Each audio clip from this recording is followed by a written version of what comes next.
Bonjour à tous, bienvenue à notre méditation quotidienne. Quelle belle journée pour vivre dans la présence de Dieu, pour apprendre à le connaître, pour découvrir sa grandeur.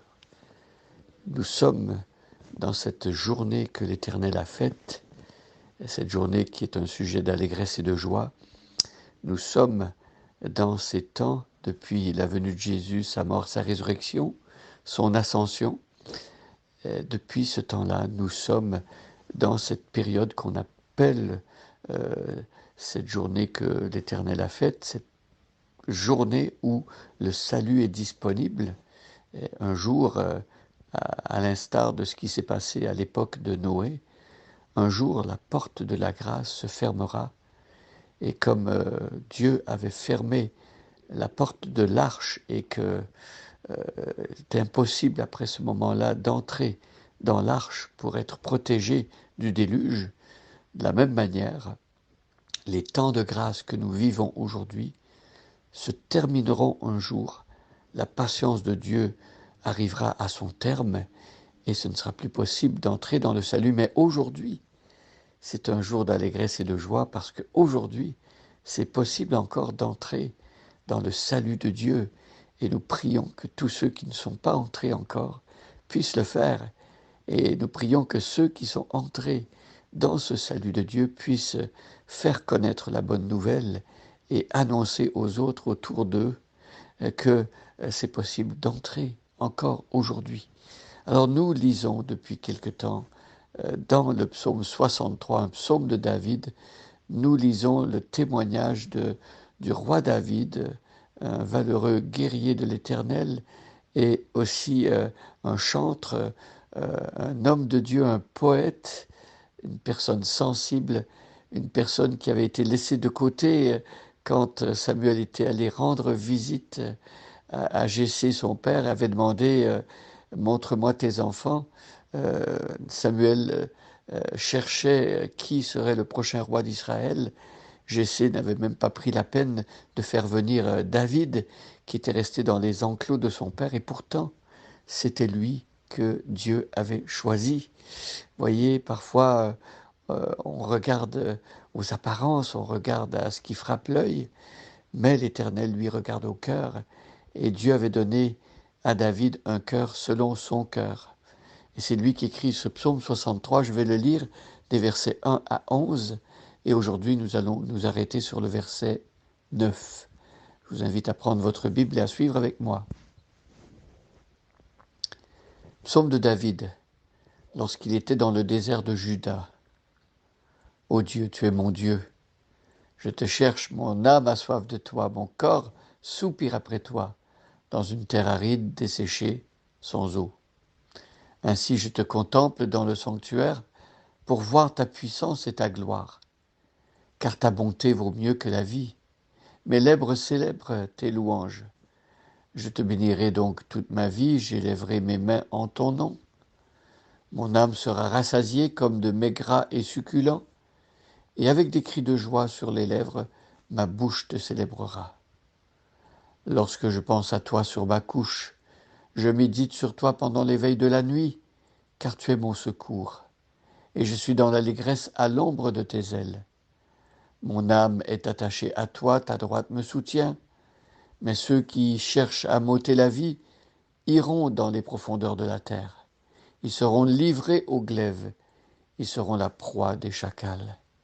Et le roi se réjouira en Dieu, quiconque jure par lui s'en glorifiera, car la bouche des menteurs sera fermée. Jusqu'ici, notre lecture pour ce matin, on a lu le psaume 63 en entier, et je reviens sur le verset 8 qu'on a médité hier brièvement pour enchaîner ensuite et regarder avec vous le verset 9. Mon âme est attachée à toi, ta droite me soutient. Nous avions vu que l'être intérieur du roi David, son âme, euh, le siège de sa vie spirituelle, était attaché à Dieu. On avait vu que tout ce qui nous attache, tout ce qui nous lie sur la terre, si ce n'est pas Dieu lui-même, c'est quelque chose qui va nous rendre esclaves, évidemment. mais on peut être attaché à Dieu. Dieu nous attache à lui, nous nous attachons librement et volontairement à lui, parce que c'est là notre vraie liberté, parce que c'est là notre souverain bien. Et il dit que sa droite le soutient. Sa droite, le lieu de la puissance de Dieu.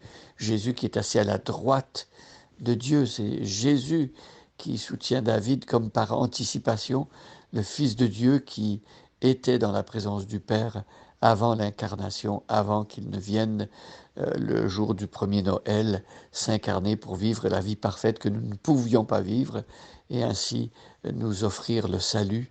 Et ceux qui croient dans la mort et la résurrection de Jésus sont aujourd'hui sauvés. Voilà la bonne nouvelle. Alors aujourd'hui, regardons le verset 9. Le verset 9, mais ceux qui cherchent à m'ôter la vie iront dans les profondeurs de la terre. Ceux qui cherchent à m'ôter la vie. David savait qu'il y avait des adversaires redoutables, des personnes qui voulaient le faire mourir. Il savait que sur la terre, ceux qui prennent position pour Dieu, ceux qui s'attachent à Dieu et qui connaissent Dieu seront justement la proie d'opposition. Il y aura des adversités, il y aura des difficultés. Jésus a dit, sur la terre, vous aurez des tribulations, mais prenez courage, car moi j'ai vaincu le monde. Alors, David sait que parce que Dieu le soutient, parce qu'il est attaché à Dieu, parce que la présence de Dieu est une réalité dans sa vie, eh bien, ceux qui cherchent à lui ôter la vie, ceux qui s'opposent à Dieu même, iront dans les profondeurs de la terre. Eh bien, ici, David nous fait comprendre que eux mourront aussi. Mais lorsqu'ils mourront, ils n'iront pas vers Dieu.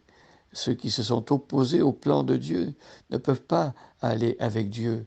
Ils seront perdus pour l'éternité. Quel destin tragique! Dieu veut nous en sauver. Dieu veut que nous puissions prendre parti pour ceux qui marchent avec lui, que nous puissions être en communion avec le plan de Dieu et choisir la vie. Ainsi donc, nous nous alignons sur la bonne nouvelle de Jésus-Christ, nous croyons au Fils, et c'est lui qui est porteur de vie, une vie de résurrection qu'il communique à tous ceux qui croient en lui. Et donc, aujourd'hui, nous prenons position pour le Seigneur Jésus-Christ, nous voulons vivre pour lui, et nous voulons échapper à la mort pour toujours. Prenons cette décision, laissons Dieu agir en nous, croyons en lui, et confions-lui toute notre vie. Bonne journée à chacun et à chacune, et soyez richement bénis.